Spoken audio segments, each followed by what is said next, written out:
رب العالمين الراسل الرسول الكريم القائل في حديثه المبين بسم الله الرحمن الرحيم يوشك أن تداعى عليكم الأمم كما تتداعى الأكلة على قصعتها قالوا أمن قلة نحن يومئذ يا رسول الله قال لا بل أنتم كثير ولكنكم غثاء كغثاء السيل وقال صلى الله عليه وسلم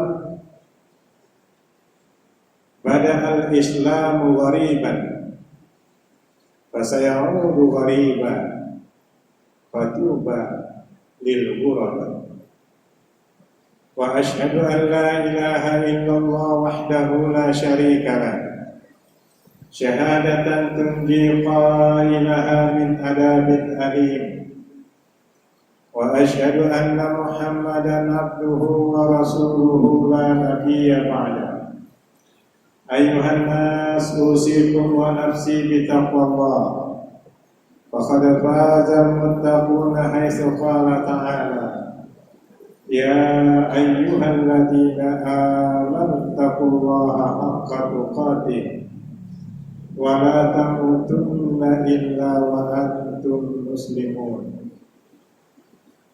وبعد Ma'asyiral muslimin rahimani Allah wa iyyakum. Jumat yang penuh berkah dan penuh rahmat telah tiba kepada kita semua,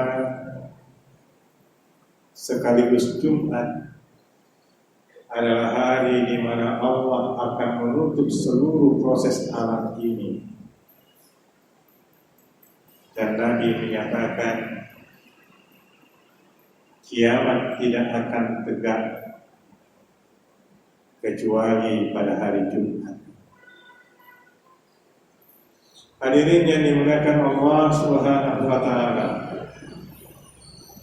Rasulullah sallallahu alaihi wasallam menjelaskan kepada kita bahwa awal mula Islam ini dianggap asing oleh orang-orang jahiliyah dan dianggap sebuah ajaran yang merubah seluruh tatanan yang ada ketika itu, karena hanya mengajak kepada tauhidullah, mengajak manusia mengesahkan Allah semata. Lalu Nabi menyatakan Fasayaudu ghariban, Islam ini pada saatnya nanti akan dianggap asing oleh manusia. Tidak hanya mereka yang berkeyakinan di luar tauhid, bahkan dianggap asing oleh mereka sendiri yang menyatakan dirinya muslim. Fatuba lil ghuraba, beruntunglah kalian wahai manusia yang dianggap asing oleh yang memusuhi Allah dan Rasulnya, dan dianggap asing oleh orang Islam itu sendiri. Fatuba, beruntung kalian, kata Nabi sallallahu alaihi wasallam. Ada apa gerangan sehingga Islam ini akan menjadi asing dalam pandangan mayoritas manusia, bahkan oleh mereka sendiri yang meyakini Islam itu sebagai dinul haq? Apa sebenarnya yang terjadi kaum muslimin sehingga mereka kok memandang Islam ini seolah-olah sesuatu yang harus dipinggirkan dan disisihkan, bahkan memandang Islam ini sebagai musuh bersama yang harus dihadapi. Dan yang memusuhinya bukan mereka yang non-Islam, bahkan mereka sendiri yang menyatakan dirinya Muslim, mendirikan sholat, berpuasa di bulan Ramadan, mereka itu juga yang justru memusuhi agamanya. Apakah sebenarnya yang terjadi di antara umat ini? Sampai-sampai pada riwayat yang lain Nabi menyatakan, karena Islam ini dianggap asing oleh non-Islam dan dianggap asing oleh orang Islam itu sendiri, dan itulah yang dimanfaatkan oleh orang-orang yang punya kepentingan untuk merusak Islam, dimanfaatkan untuk merusak dan memecah belah, sehingga yang terjadi adalah permusuhan dan kebencian antara satu muslim dengan muslim yang lain, karena kullu hizbin bima ladaihim farihun. Masing-masing kelompok merasa dirinya dialah yang benar dan yang lain tidak benar, sehingga terjadi gesekan yang begitu keras di antara umat ini. Wa na'udzubillah. Karena kondisi seperti ini, makanya dinyatakan yushiku an tada'a alaikumul umam, hampir-hampir umat ini berlomba-lomba mencabik-cabik kalian bagaikan orang yang memperlombakan makanan di atas meja makan, dan makanan yang empuk itu kalian wahai umat Islam, dan yang memperlombakan makanan itu adalah mereka yang punya kepentingan. Mereka yang punya kepentingan memanfaatkan Islam sebagai batu loncatan, memanfaatkan Islam untuk mengambil satu posisi, memanfaatkan Islam untuk mencapai apa yang mereka inginkan. Wa na'udzubillah min dzalik. Islam yang benci kepada agamanya, Islam yang merendahkan sesama muslim, itu yang akan terjadi pada saatnya nanti, kata Rasulullah Sallallahu Alaihi Wasallam dalam sabda. Dan berbagai hadis-hadis yang memprediksi apa yang akan terjadi pada umat Rasulullah ini. Kalau kita merenungkan sejenak, apakah masa ini akan muncul perasaan semua yang diprediksi Nabi sudah terjadi pada diri kita sekarang ini. Perasaan semua yang diungkapkan oleh Rasulullah SAW dalam sabdanya, itulah yang sedang kita alami.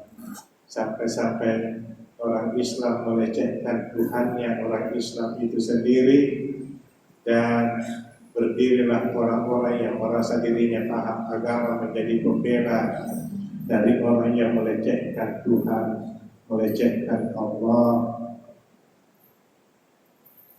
Siapakah yang menjadi tameng dan pembela utama dari orang-orang yang melecehkan agama Allah?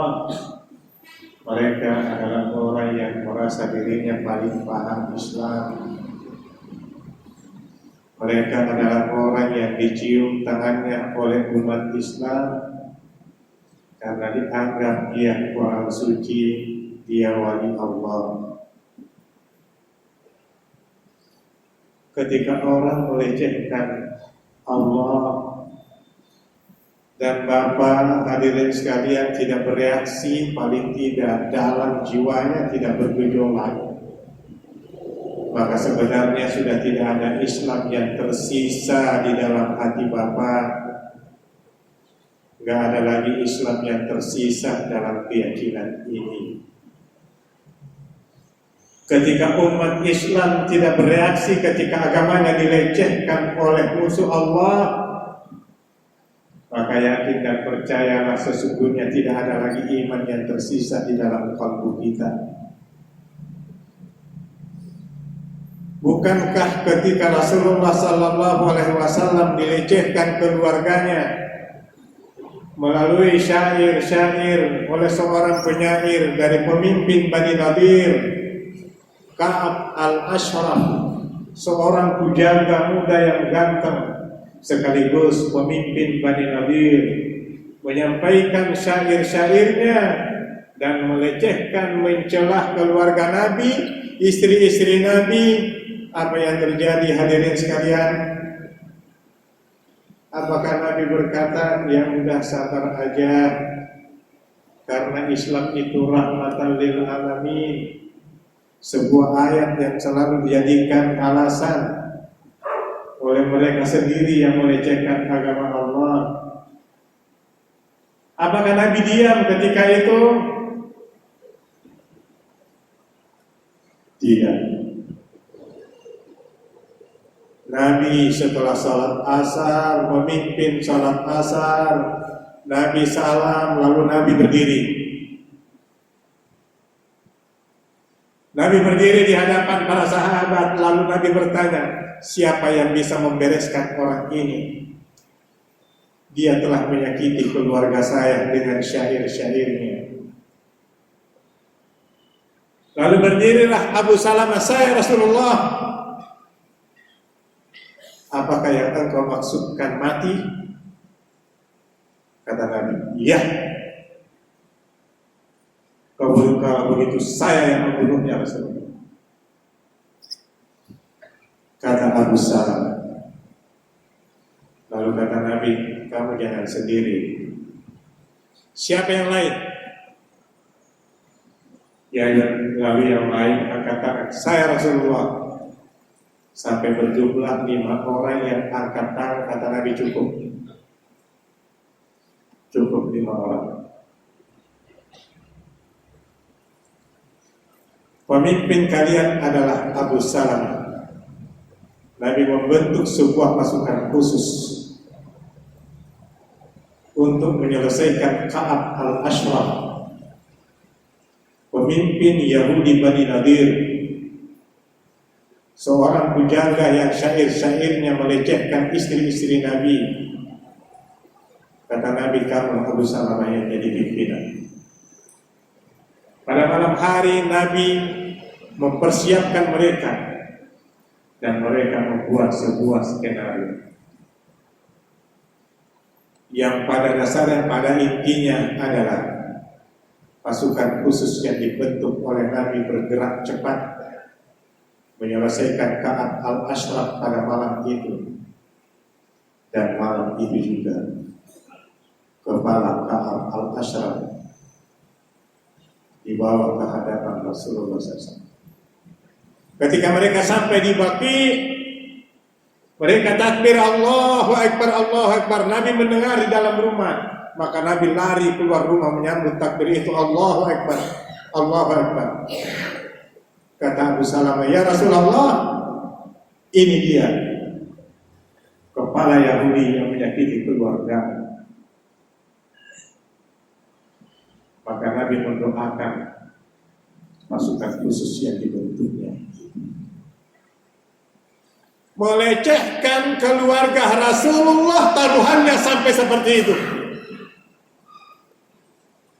Melecehkan keluarga Nabi sampai sahabat rela mengorbankan dirinya. Tapi sekarang Tuhannya umat Islam dilecehkan dan semua diam.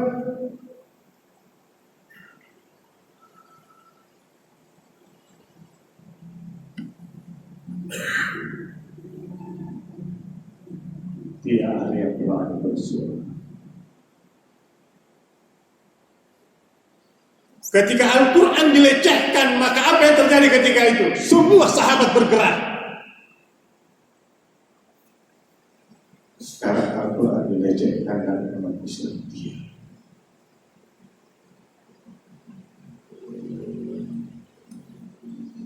Ada yang jamaah yang bertanya,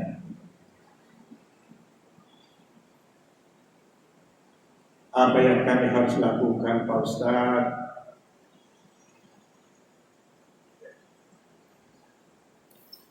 Rasulullah SAW dalam sabdanya, man ra'a minkum munkaran falyughayyirhu biyadihi, fa in lam yastati' fa bilisanihi, fa in lam yastati' fa biqalbihi,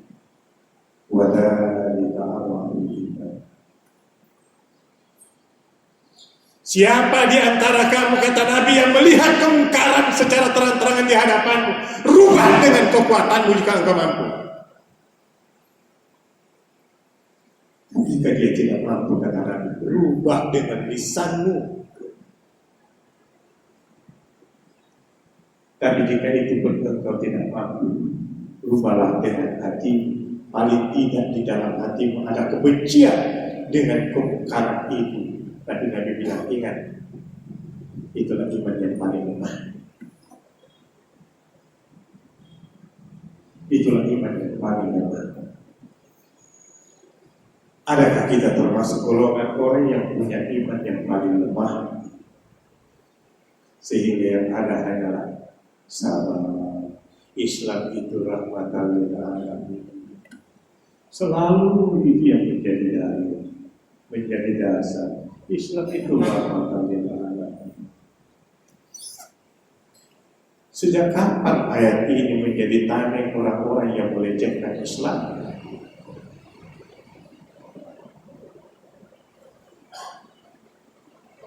Atau adakah kita berada pada fase Mekah di mana umat Islam tidak punya daya, mereka diinjak dan disiksa, tidak ada perlawanan. Ayat-ayat yang turun hanya memberikan kesabaran. Berjuanglah engkau dan bersabarlah engkau. Sampai-sampai Rasulullah pun sendiri juga angkat tangan, tidak mampu membela para sahabatnya. Bukankah ketika Sa'ad bin Abi Waqqas ditangkap oleh kafir Quraisy di Mekah dan Nabi menyaksikannya, lalu Sa'ad berkata, tolong aku ya Rasulullah dari siksaan orang kafir ini. Sa'ad bin Abi Waqqas ditelanjangi, lalu punggungnya disetrika, kulit dan dagingnya melepuh. Dia menangis berteriak minta tolong kepada Nabi, tolong saya Rasulullah dari siksaan orang kafir ini. Lalu Nabi hanya berkata, hai Sa'ad, orang dulu diletakkan gergaji di atas kepalanya lalu suruh milih, kamu tetap dalam keyakinanmu gergaji ini akan membelah dua tubuhmu, atau engkau kembali ke ajaran nenek moyangmu, engkau bebas kemanapun engkau mau. Tapi mereka berkata, la ilaha illallah. Akhirnya gergaji itu membelah dua tubuhnya, yang satu jatuh ke kanan, yang satu jatuh ke kiri, karena mempertahankan keyakinannya, dan dia tidak mampu melakukan perlawanan apa-apa dengan kezaliman yang sedang mereka hadapi. Bukankah keluarga Ammar juga mengalami hal yang serupa? Ketika ibunya Ammar, Sumayyah, ditombak, ditusuk kemauannya dengan tombak sampai tembus di tengkuknya, hanya karena dia selalu mengucapkan, aha, Tuhan saya itu cuma satu, Allah. Tuhan saya cuma Allah. Abu Jahal begitu kesalnya mengambil tombak lalu menusuk kemauannya tembus sampai tengkuknya, dan dia wanita syahidah dalam Islam. Syahidah bertahan dalam Islam. Adakah kita dalam suasana seperti ini? Atau kita termasuk Zinera, seorang gadis Yahudi yang cantik, gadis Romawi yang cantik yang masuk Islam, menjadi budak Umar bin Khattab sebelum Umar masuk Islam. Umar menyiksanya habis-habisan. Capek, udah tinggi matahari, datang Abu Jahal, ada apa dengan wahai Umar? Demi Allah, saya tidak duduk mereka karena saya capek mencambuk budak saya itu, kata Umar. Ambil aja, kata Umar. Maka diambil alih oleh Abu Jahal dan disiksa oleh Abu Jahal. Capek Abu Jahal menyiksanya diberikan kepada anak remaja. Anak remaja pun menyeretnya, menyiksa, puas dikembalikan lagi ke Abu Jahal. Lalu Abu Jahal mengambil pisau Arab itu, lalu dia cungkit kedua matanya. Maka jadilah dia gadis yang buta, karena kedua matanya dicungkit oleh Abu Jahal. tapi lisannya tetap istiqamah, ahad, Tuhan saya cuma Allah.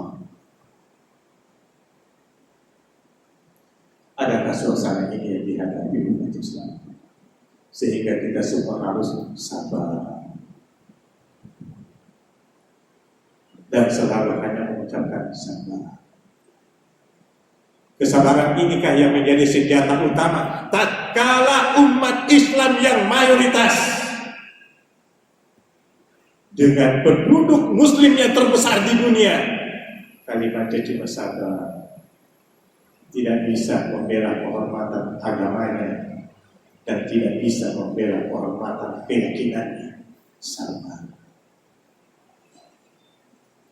Ya, ngomong apa kita di hadapan Allah ketika Allah menuntut itu?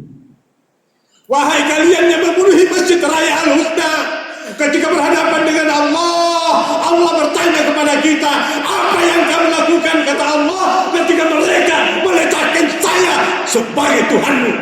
Apa yang akan kita katakan di hadapan Allah? Kita akan mengatakan apa ketika Allah bertanya, Al-Quran dan Rasulmu dilecehkan oleh mereka yang menyatakan dirinya Muslim, tapi kalian semua hanya diam. Kita harus ngomong apa di hadapan Allah ketika pertanggungjawaban itu akan tiba?